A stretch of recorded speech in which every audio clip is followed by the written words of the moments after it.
tentang analisis kecenderungan dan sebaran nilai akademik mahasiswa berdasarkan data student. Next. Oke, untuk pertama yaitu 19 dari latar belakang sendiri, nilai akademik merupakan indikator penting keberhasilan pembelajaran di perguruan tinggi. Namun, sering hanya disajikan sebagai angka tanpa analisis. Melalui statistik, deskriptif, dan probabilitas, data nilai dapat diolah untuk mengetahui kecenderungan, sebaran, serta peluang pencapaian nilai tertentu. Oleh karena itu, proyek ini bertujuan menganalisis nilai UAS mahasiswa menggunakan data sekunder guna memperoleh gambaran performa akademik secara objektif dan sistematis. Untuk rumusan masalahnya sendiri, yang pertama yaitu bagaimana kecenderungan nilai akademik mahasiswa berdasarkan data nilai ujian akhir semester atau UAS. Yang kedua, bagaimana sebaran nilai UAS mahasiswa jika ditinjau menggunakan statistik deskriptif. Yang ketiga, bagaimana penerapan konsep probabilitas khususnya distribusi normal dalam analisis nilai UAS mahasiswa. Next. Kemudian tujuan penelitiannya, yang pertama itu untuk mengetahui kecenderungan nilai akademik mahasiswa berdasarkan data nilai UAS. Yang kedua, untuk menganalisis sebaran nilai UAS mahasiswa menggunakan metode statistik deskriptif. Yang ketiga, untuk menerapkan konsep probabilitas dalam menganalisis peluang pencapaian nilai tertentu oleh mahasiswa. Kemudian manfaat penelitiannya, yang pertama memberikan pemahaman yang lebih mendalam mengenai penerapan statistik dan probabilitas dalam menganalisis data nilai akademik mahasiswa. Kemudian menjadi contoh penerapan analisis data statistik pada kasus nyata yang dapat digunakan sebagai referensi pembelajaran. Kemudian yang terakhir, melatih kemampuan berpikir analitis dan pengolahan data berbasis statistik dalam pengambilan kesimpulan yang logis dan sistematis. Next. Oke, untuk selanjutnya akan dilanjutkan oleh rekan saya. Terima kasih. Oke, berikut saya akan memberikan penjelasan dari rekan saya. Jenis data. Data yang digunakan adalah data sekunder berbentuk uang dari 90 mahasiswa.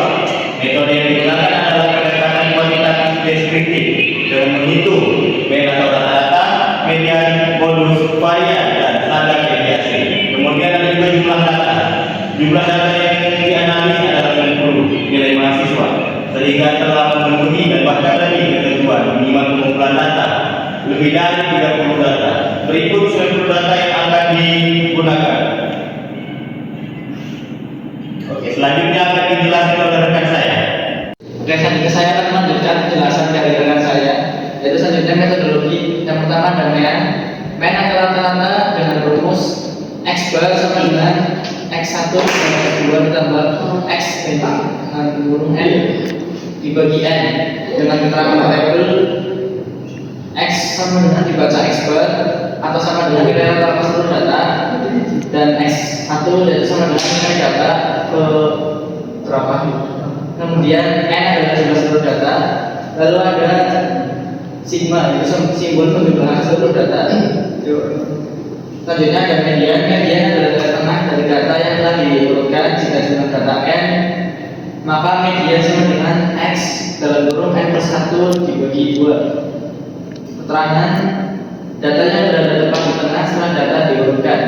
Dan jika jumlah data N genap, maka median sama dengan X N bagi 2 ditambah X dalam kurung N per 2 bagi 1 dalam kurung bagi 2. Kemudian ada modus dari nilai yang paling sering muncul dalam data. Keterangan jika hanya satu nilai yang paling sering muncul, data tersebut unimodal. Dua, jika dua nilai yang paling sering muncul, data tersebut bimodal. Ketiga, jika lebih dari dua nilai, data tersebut multimodal. Modus digunakan untuk mencari nilai yang paling dominan muncul. Next. Selanjutnya ada standar deviasi. Standar deviasi dengan rumus S sama dengan akar per sigma dalam kurung sigma dalam contoh X1 di min X2 dalam kurung akan dibagi dalam kurung X1 dalam kurung. Standar deviasi menunjukkan seberapa jauh nilai data melebar dari nilai rata-rata dan temuan yang sama dengan data asli. Kemudian varian rumus varian dengan X kuadrat sama dengan maksimal dalam kurung X1 itu bikin X bar dalam kurung pangkat 2 per N-1. Varian yaitu untuk mengukur tingkat penyebaran data pada nilai rata-rata. Sekian penjelasan dari saya. Ini saya akan melanjutkan penjelasan dari teman saya untuk hasil statistik MEA, yaitu rata-rata X bar sigma X dibagi M. X barnya 5744,5 dibagi 90, ditemukan X nya 63,83. Untuk medianya X 45 ditambah X 46 dibagi 2, 62,5 ditambah 62,5 dibagi 2, medianya ditemukan 62,5. Untuk modusnya ada 50 dan 87,5.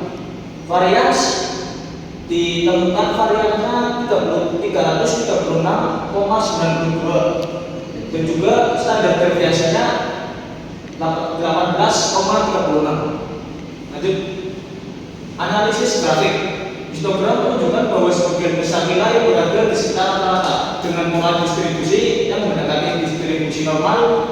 Box-plot menunjukkan tidak adanya outlier ekstrim sehingga data dapat dianggap layak untuk dimodelkan menggunakan distribusi normal. Untuk grafik bisa dilihat di layar. Selanjutnya akan dilanjutkan oleh teman saya. Terima kasih. Ini saya akan melanjutkan penjelasan dari saya. Ada analisis probabilitas. Analisis probabilitas menggunakan distribusi normal. Distribusi normal digunakan dengan model X, N, MEA standar deviasi. Satu, adalah formasi ke skor Z. Nilai X diubah menjadi skor Z menggunakan rumus Z X kurang MEA dibagi standar deviasi. Dua, peluang probabilitas. Nilai Z kemudian ditentukan dengan tabel distribusi normal ini. Untuk menentukan peluang, P X lebih dari X sama dengan P Z lebih dari Z. Hasil probabilitas kemudian diinterpretasikan sesuai konteks apel. Analisis peluang mahasiswa menilai nilai lebih dari 75. Sebagai contoh, yaitu peluang mahasiswa menilai nilai lebih dari 75 menentukan skor Z sama dengan X kurang MEA dibagi standar deviasi. Z sama dengan 75 kurang dengan 3,83 dibagi 18,36 dan hasilnya